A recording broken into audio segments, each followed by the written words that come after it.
आपले सर्वांचे आणि परिचित आणि कर्तव्य दक्ष असलेले आपल्या जालन्याचे तहसीलदार तथा दंडाधिकारी पवार मॅडम, तसेच या गावचे प्रथम नागरिक वर्षाताई जाधव व आपल्या विरेगाव सर्कलचे मंडळ अधिकारी हजारे साहेब, तसेच आपले तलाठी भाऊसाहेब, देवाल साहेब आणि विरेगावतील सर्व प्रतिष्ठित नागरिक, शिक्षक वृंद, शिक्षिका वृंद आणि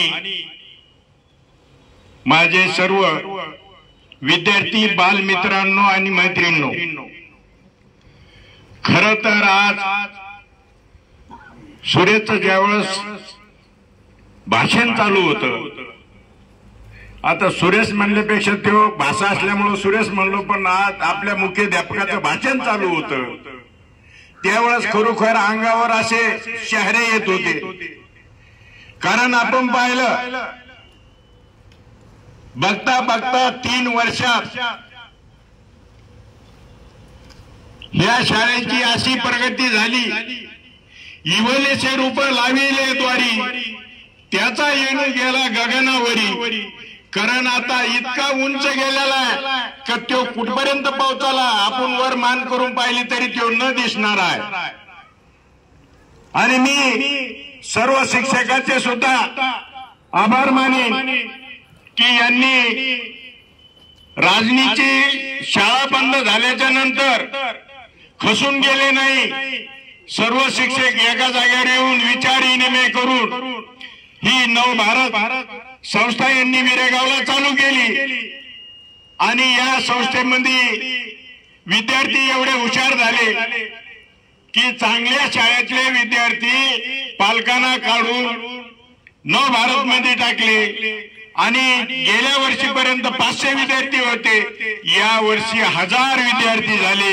अशी आपली नवभारतची भरारी कोणी रोखू शकत नाही. आपण पाहिलं मुख्याध्यापकाची अवस्था ही होती की एक समुद्रातून जहाज चाललं होतं आणि त्या जहाजामध्ये गर्दी होती आणि एका बाईचं लेकरू त्या जहाजातून पाण्यात पडलं आणि ते लेकरू पडलं म्हणून गर्दी झाली पाण्याला. त्या गर्दीत एक माणूस म्हणजे आपले मुख्याध्यापक खाली पडले. पण खाली पाण्यात पडल्याच्या नंतर ते लेकरू हातात आलं आणि सर्व लोकांनी त्यांना वर उचललं. अरे यांनी लेकरू पडलं म्हणून ते लेकरू काढण्यासाठी उडी मारली आणि त्याचा जीव वाचविला. तर ते मुख्याध्यापकाचं सुरेश मास्तरचं सगळ्यांना सत्कार केला. आणि मग सुरेश मास्तर म्हणते, माझा सत्कार तुम्ही करायले कशामुळं? ते म्हणे, तुम्ही या लेकराचा जीव वाचण्याकरता उडी टाकली. अरे बाबा नो, म्या उडी टाकली नाही, मला मागायल्यानं धक्का देऊन लोटिलं आणि अचानक मुलगा माझ्या हातात आला आणि ही प्रगती माझी झाली. मी त्याचा जीव वाचायला नाही, माझ्या हाताला आला म्हणून मी त्याला वाचलं. असं सुरेश मास्तरला हे अचानक सापडलेलं फळ आहे आणि हे फळ टिकून राहावं आणि भरभराटीने याची प्रगती हो अशी ईश्वरचरणी प्रार्थना करतो. आणि संयोजकांना मला इथं 2 शब्द बोलण्याची संधी दिली त्याबद्दल मी आभार मानतो. जय हिंद, जय महाराष्ट्र.